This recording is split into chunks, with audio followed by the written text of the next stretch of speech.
ভাই, অবৈধ প্রবাসীদের ছোট একটা সুখবর আছে। আসসালামু আলাইকুম, সবাই কেমন আছেন? আমি আপনাদের ভাই জাহিদ, বাংলা টু মালয়ালম থেকে। ওকে, অবৈধ প্রবাসী ভাইদের জন্য ছোট একটা সুখবর হচ্ছে কি, আপনারা সবাই জানেন কয়েকদিন আগে একটা অবৈধদের দেশে ফেরত যাওয়ার সময় বাড়িয়েছিল। এটার কারণে অবৈধদের বৈধ হওয়ার সম্ভাবনা একদম নেই বললে চলে।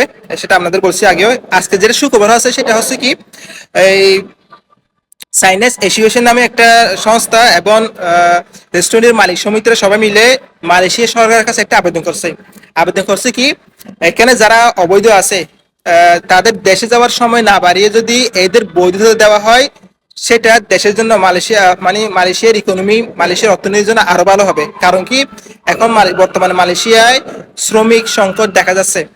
রেস্টুরেন্টে বিভিন্ন বিভিন্ন খাতে আমি দেখছি এখনো অনেকে লোক খুঁজতেছে। এখন দিন ধরে কয়েক মাস ধরে অনেক অনেক লোক ধরছে, আপনারা সবাই জানেন ইমিগ্রেশন অনেক লোক ধরছে। সেজন্য মালয়েশিয়া এখন শ্রমিক সংকট দেখা যাচ্ছে। সেজন্য এরা কি বলছে, এরা আবেদন করছে কি মালয়েশিয়া সরকারের কাছে, মানে এখানে যারা আছে তাদের যদি বৈধতা দেওয়া হয় সেটা আরো ভালো হবে।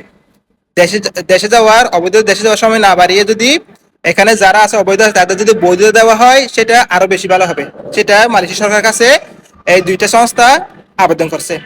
ঠিক আছে, তো সবাই দোয়া করবেন যদি এটা মালয়েশিয়া সরকার যদি এটা আমলে নেয়, মালয়েশিয়া সরকার যদি এটা আমলে নেয় তাহলে এটা অবৈধ প্রবাসীদের জন্য খুব একটা ভালো ভালো একটা সুসংবাদ হবে।